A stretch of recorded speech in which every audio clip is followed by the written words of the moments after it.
You are welcome to this overview of Reversing Hermon, Session 11, The Watcher's Sin and the Apocalypse.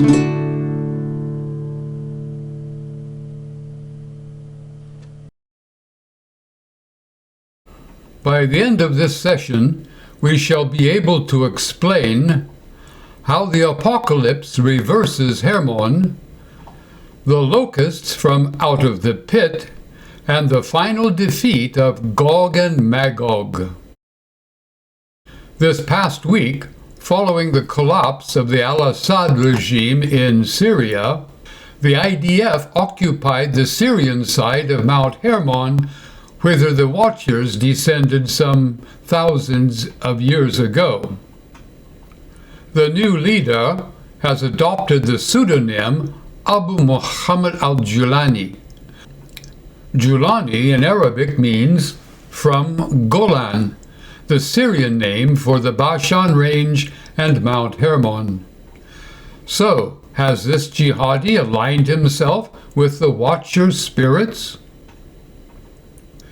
In this lesson, we shall read more scriptures than in earlier ones.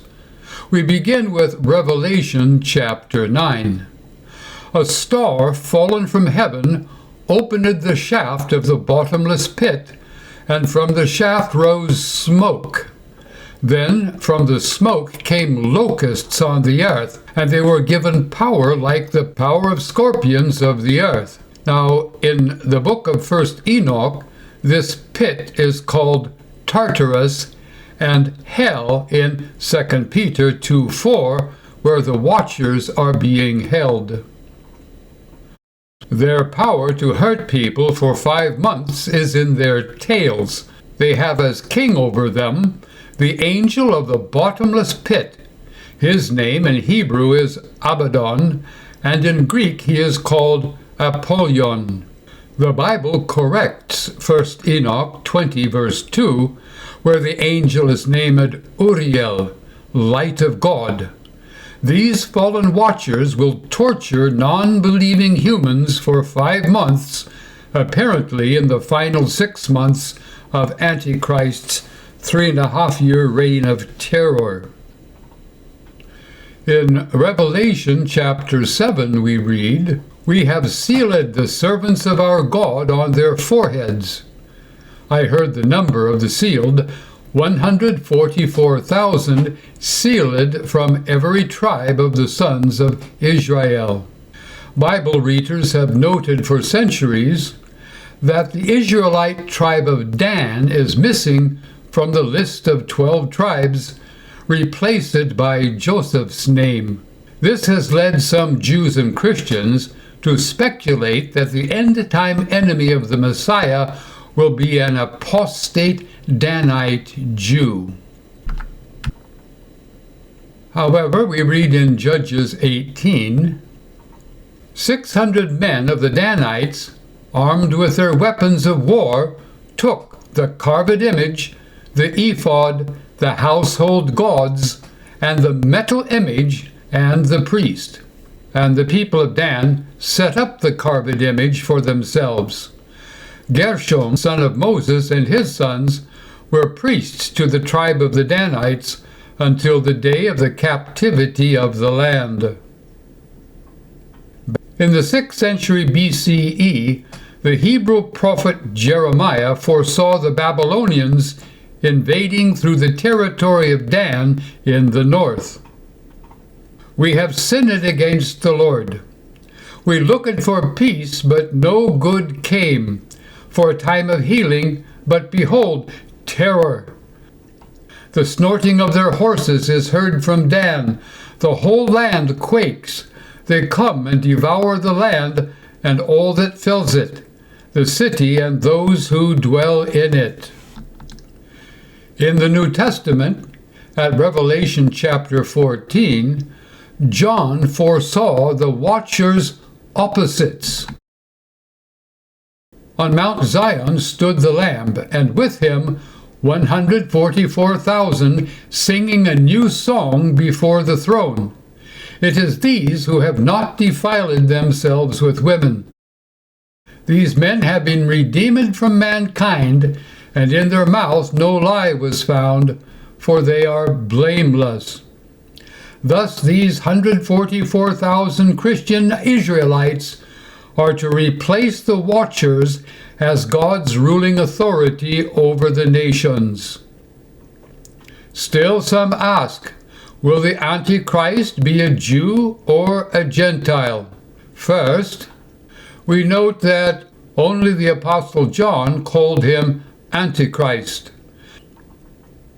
The prefix anti can mean either against, implying Christ's enemy, or instead of, implying a false Messiah.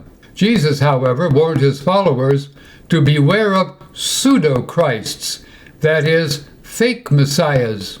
So some reply that Jews would only believe in a Jewish Messiah, even a false Jewish Messiah. Continuing with the question, arguing for a Gentile Antichrist, others note that in all Jewish literature, it is only Gentiles who attack Israel in their land. For examples, the Philistines and the Goliath giants, the Assyrians and the Babylonians, Seleucid king Antiochus Epiphanes IV and his Greek-speaking army. Then Gog and Magog invading from the north, and the murderous king described in Daniel chapter 11. In the 5th century BCE, the prophet Ezekiel foresaw another invasion from the north. He wrote, I am against you, O Gog, chief prince of Meshish and Tubal, and I will turn you about and drive you forward and bring you up from the uttermost parts of the north and lead you against the mountains of Israel. I will send fire on Magog, and they shall know that I am Yahweh the Lord. Now, according to the book of Revelation, Gog and his armies from Magog will invade Israel after 1,000 years of Messiah's reign as king. Now, there are several points to note about Gog.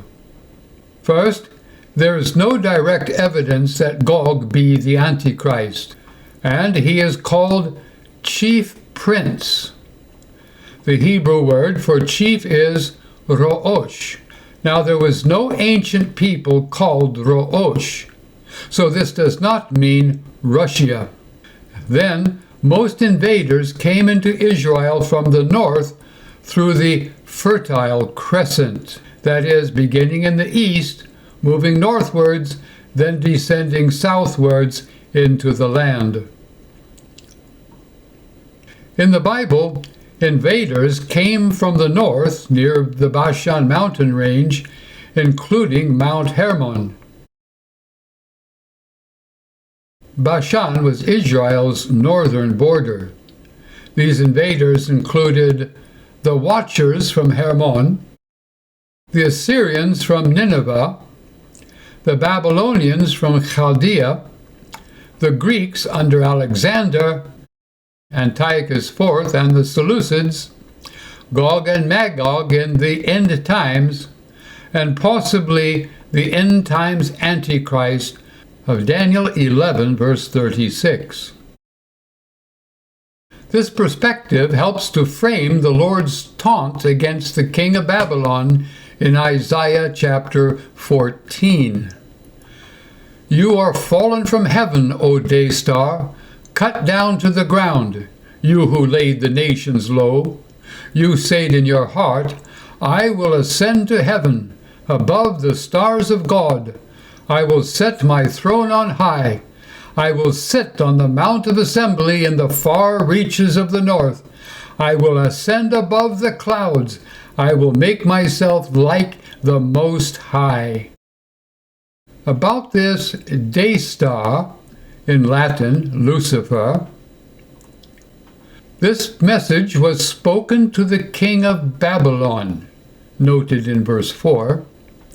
However, it is compared to Satan's pride. The terms star and stars of God refer to angels. The mount here is Jebel al-Aqra, home of the god Baal, also Baal Zaphon, meaning Baal of the north, or for short, Baal Zebub.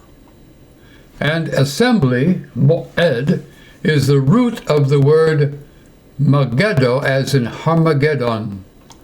The far north then is Mount Zaphon, near the Syrian coast, which was important for navigation and in pagan worship. Now, returning to Daniel chapter 11, we read, "The king shall do as he wills. He shall exalt himself and magnify himself above every god, and shall speak astonishing things against the God of gods. He shall pay no attention to the gods of his fathers." This king serves as a type of the man of lawlessness who, quote, opposes and exalts himself against every so-called God, in 2 Thessalonians chapter 2. Furthermore, unlike 11:1 through 35, the details in Daniel 11:36 and following have not yet been fulfilled in history. And the phrase, his father's gods, implies a pagan, Gentile ancestry for this Antichrist king. The book of Enoch, chapter 10, describes the awaited end of the Watcher's leader.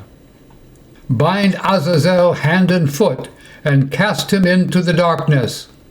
On the day of the great judgment he shall be cast into the fire. Go bind Semjaza and his associates, who have united themselves with women, so as to have defiled themselves with them in all their uncleanness." Compare this with Matthew 25 and with Revelation 19. Jesus said, "Depart from me, you cursed, into the eternal fire prepared for the devil and his angels."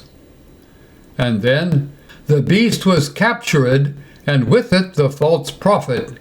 These two were thrown alive into the lake of fire that burns with sulfur." And in Revelation 21, "An angel seized the dragon, that ancient serpent who is the devil and Satan, and bound him for 1,000 years. When the 1,000 years are ended, Satan will be released from his prison and will come out to deceive the nations, Gog and Magog, to gather them for battle." Now the devil who had deceived them was thrown into the lake of fire, where the beast and the false prophet were, and they will be tormented day and night forever and ever. Then death and Hades were thrown into the lake of fire. This is the second death, the lake of fire. So, by way of summary, we conclude that the Apocalypse describes the reversing of Hermon by several antitypes, including these: redeemed Israelite humans who never sinned in the way in which the Watchers did; imprisoned Watchers released for 5 months to torture the non-repentant; the devil, the Watchers, the Antichrist, and a false prophet thrown into a lake of fire; and lastly, Satan released after 1,000 years to lead a final human revolt before all the wicked be cast into the lake of fire, which God has prepared for the devil and his angels, Satan and the Watchers.